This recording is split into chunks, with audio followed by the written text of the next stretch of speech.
Now that we've gone over the basics of informed consent, let's talk about some special considerations. Residents, or if you're not in an academic setting, you probably have technicians and other people in your practice that help you with your patient flow. What role can those helpers take in the informed consent process?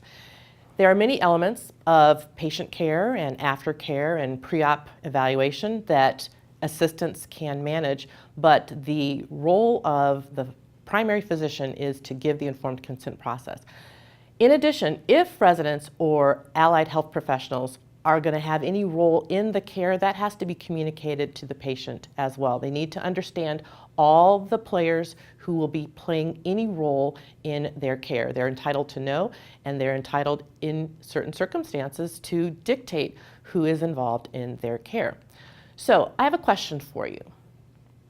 Do you think that it is the physician's duty to discuss with a patient the physician's inexperience in performing a procedure? We know that we learn a lot during residency, but learning doesn't stop there. As practicing physicians, we probably learn far more after our residency than we do during our residency. So how do we navigate that learning curve? Everybody knows that residents are inexperienced, but once we're out and practicing, our patients assume that we're experienced in everything that we do, but not always is that the case. So how many of us have not fielded the question when patients come to us with the list of things that they're supposed to ask their doctors? How many of these have you done, doctor? Well, you have to be honest if you're asked that question. But what if they don't ask the question and you're doing something for the first time? You've learned a new technique or a new procedure. What are you going to tell the patient? Well, I think if you put yourself in the patient's situation, in the patient's shoes, you would want to know if your doctor was going to be doing something for the first time with you or a family member. So I think it's up to us to tell them that as well. But there are many ways that we can go about this. When you're doing something for the first time, you can go to webinars, you can take courses at the academy or other meetings, you can review videos. There's a wealth of information online now that you can access to help in gaining experience with a procedure.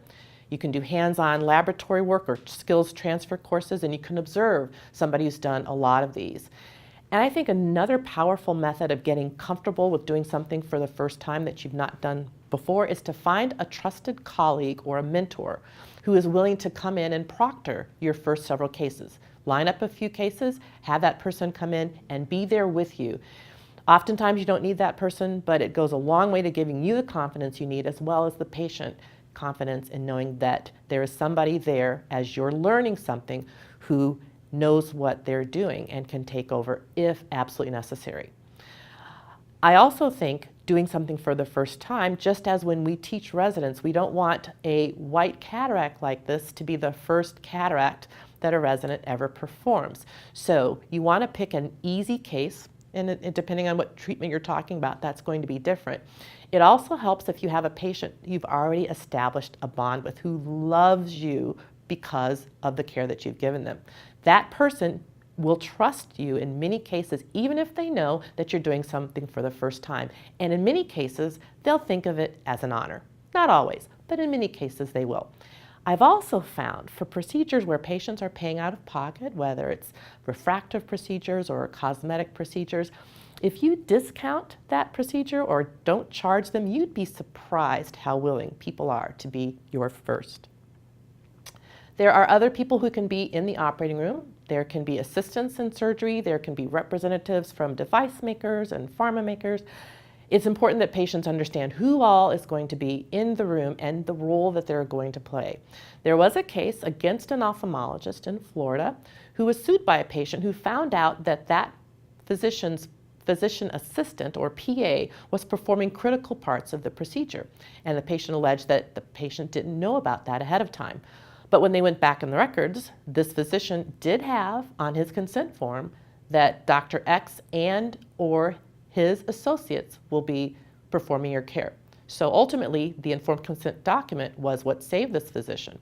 But again, we need to be very clear with patients what role other people in the operating room may have. Co-management. It's not just optometric referrals. There are many cases where we, for whatever reason, are not able to provide the postoperative care for a patient that we've treated or operated on, whether it's taking vacation or whether it's a distance issue. As long as the patient understands, and many times it's for the patient's convenience. They might live a long ways away. You're sharing the care with somebody to make sure that the patient is getting the best care in the most practical and efficient way as possible. So these are very legitimate circumstances where you can share the care with somebody, but importantly, we have to make sure the patient understands that arrangement and agrees to it ahead of time. We do a number of things in the course of a busy day in our offices that entail a fairly significant amount of risk. People can have anaphylactic reactions to fluorescein injections, for instance. They can be visually impaired from dilation. People can have vasovagal reactions to minor procedures like chalazion repair or injections. So how much information do we need to give patients about these very routine procedures? There's really no standard. In many cases, you can have a general form. We have some forms available on the omic.com website. Or you might just have something in the intake registration forms that alludes to the riskiness of certain procedures and have the patient sign off on that. Skin in the game. So when patients literally are invested because they're paying out of their pocket for a procedure, their expectations by human nature are going to go up. What else is going to go up are the chances that those expectations may not be met. And that will, as we discussed before, increase the chance of litigation, but it increases also the burden of our legal and ethical responsibility to speak with the patient about what might happen. So when you're speaking with a patient about financial issues, it's important to clarify their obligations, whether it's the cost of a premium IOL or limbal relaxing incisions, what are the facility charges, what are their out-of-pocket expenses going to be in total, the cancellation policy as well. It's important to remember that most patients, they understand the difference between us as physicians and someone trying to sell them a new car or a computer. We've all been in situations in a retail environment where we're making a significant purchase. And along with that purchase, they'll try to also sell us maybe a warranty or a guarantee or some other upcharge. And we recognize, as we make the decision on whether to take those upcharges, that this person has a responsibility to make a sale. And we can factor that into whatever decision we make on that offer. As physicians, the assumption from our patients is that we're going to do what's best for them. We're not going to try to sell them something that they don't need. And that's what makes us different from a salesperson. And we always have to keep that in mind, because this trust will mean that almost always patients will tend to follow the advice that we give them. So as we're talking about self-pay and elective procedures, it's important to make the distinction between encouraging a patient to have a procedure and educating them about that. So this is a slide, a very busy slide. The take-home message is healthcare is expensive and it's getting more expensive. This shows the average single premium and family premium paid by people with insurance in our country. So not a surprise to anyone. This slide shows the rapid increase of people who have high deductible plans. This is a way of managing risk for the medical insurance companies, and this is increasingly an area where people are finding that they get the best deal for their money. But what does it mean? You know, it used to be, as I went into plastics, that people would say, you know what, good for you. You're going to be dealing, along with our LASIK colleagues, with the people who have these high, sometimes unrealistic expectations because they're paying out of pocket. And you know, you can have that. But in many respects, with these high deductible plans, what it means is that everybody is self-pay, whether it's a cataract operation or a chalazion, something covered by insurance. When you have a high deductible plan, you're paying that first dollar up to whatever your deductible is. And so increasingly, people are more invested in even non-elective types of surgery, and their expectations are going to go up. And that's going to be an increased burden on us as care providers. Now, Groupon, not as prominent in the news as they used to be, But the take-home message from this slide is we are commonly in a position of being asked to provide our services. Maybe your child's school is having a fundraiser and they've asked you to throw in maybe a gift certificate for some free Botox or free eye exam. What's important to remember about these seemingly charitable endeavors is that someone who wins that contest, who gets the coupon, who gets the free raffle prize for a service, the assumption is that they're going to be good candidates for that procedure and there are going to be no contraindications. In many ways, this is just the beginning of an informed consent process by virtue of the fact that they have this coupon. So tread carefully. You can still do these types of things. Another area, FDA approval. Now, there are many instances in our field where we're using something that's FDA approved, but we're using it off-label. That off-label use has to be communicated. Very commonly, Avastin injections, Botox injections, any place else besides the glabella between the eyebrows and crow's feet. Botox injections, any place else on the face, are technically off-label. It's used commonly, standard of care, in fact. It just needs to be communicated. One other note here, serial procedures, things where people are getting repeated injections like Avastin and Botox. A consent form generally does not need to be generated each time. Once a patient is given consent, it's usually in force until withdrawn. Not a bad idea every now and then to review those risks for a patient, maybe every once a year or something like that. There are also instances where we as physicians will use something that's not approved by the FDA. And a few years ago, Brilliant Blue, which is used by some retinal surgeons to delineate membranes for peeling, or some cataract surgeons to delineate the capsule, ran into problems with compounding and intraocular infections. Now, it is okay to use something off-label as well as non-approved. But again, that information has to be communicated to the patient. And when you're looking at a risk analysis about whether something is off-label or not approved, here are some interesting questions to go through and make sure that you've covered all the bases with the patient.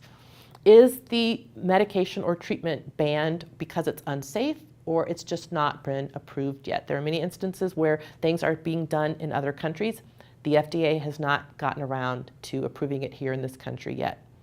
Is there sound evidence to support the use of this product in this off-label or unapproved manner? Is there some peer-reviewed literature to support its use? And are good results expected without more risks? And if the risks are higher, are other physicians assuming this risk with their patients? Is what I'm doing in the best interest of the patient? And that's a good question to always ask yourself if you're unsure about which direction you're going with the treatment plan. And be especially careful about very elective and cosmetic procedures, because again, these are always situations where the bar is higher, expectations are higher, and I think we have to tread more carefully in situations like this. Again, on FDA status, if something is investigational, a special consent is required, for instance, IRB approval. If it's not an investigational drug exception or an investigational new drug, ask your carrier or your attorney, or consult your state medical society for advice on how to manage these special situations. Again, what would the patient want to know? And that will help you decide how much and what to disclose. Here's another question for you, changing direction a little bit. Should a doctor talk with their patient about stopping or continuing anticoagulants before their ocular procedures? So it seems almost all of our patients, many of our patients, unless you're a pediatric ophthalmologist, are in an older age group. And increasingly, people are on anticoagulation for both primary and secondary cardiovascular prevention. And it can take the form of a daily aspirin, it can take the form of warfarin. People are on a number of herbal medicines like garlic and ginseng and ginkgo biloba, all which have blood thinning properties. And many people, especially those who are on aspirin, don't tend to think of them as medicine because they don't need a prescription. I can't tell you how many times I've looked over a patient's list of meds, aspirin is not on them, and I'll ask them, are you on any blood thinners? Many times they'll say no. I'll say, do you take an aspirin a day? Oh, yeah, I take a baby aspirin, as if it's an afterthought. So they don't tend to think of it. We have to ask. So the dilemma with anticoagulation, particularly if you're making skin incisions, is that thinned blood is good for cardiovascular health, but it's not great when you're a surgeon in the operating room and when you're a patient after an invasive surgical procedure, because bleeding during and after create complications. But at the same time, blood clots cause significant morbidity and even death.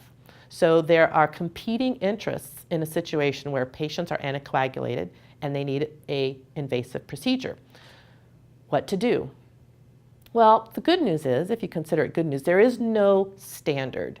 There's nobody who is expecting you to stop or continue anticoagulation.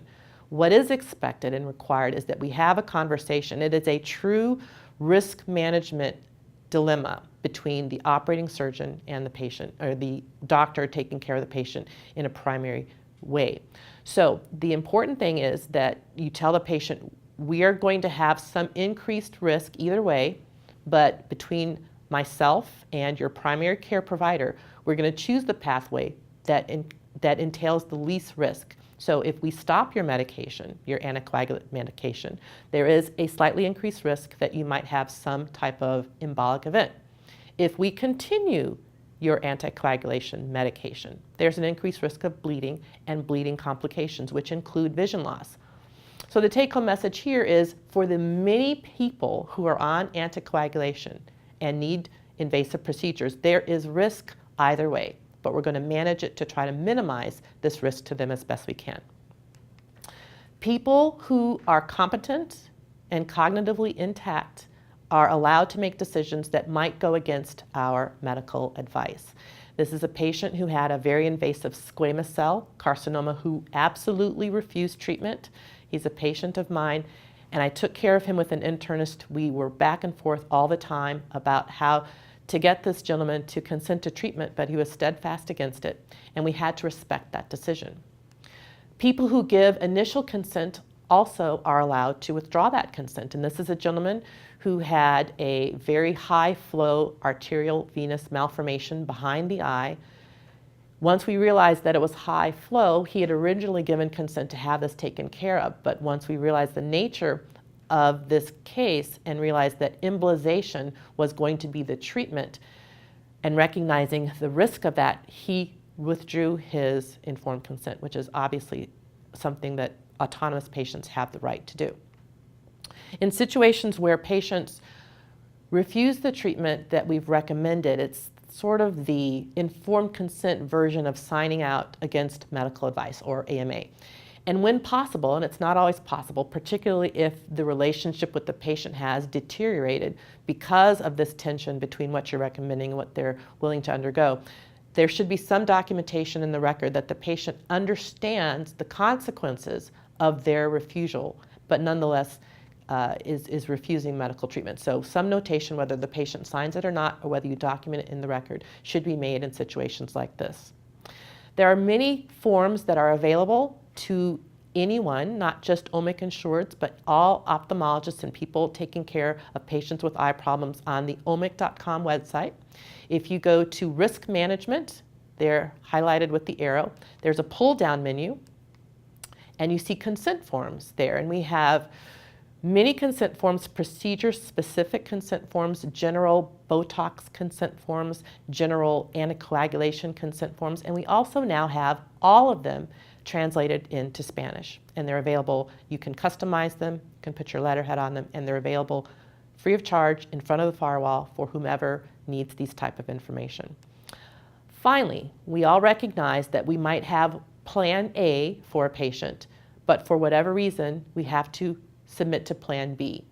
And in most consents, there is some notation about the need for alternative treatment plans to serve the patient in the best interest. And if it's not clear, we need to make it clear to patients that this is what I'm planning to do, but if I encounter a situation that I have to make another judgment or another treatment, that I will do that in your best interest. Again, going back to our Hippocratic Oath and do no harm, if whatever you're doing is in the best interest of the patient, almost always that will defend you in case that you're ever in a court of law and someone is questioning your judgment.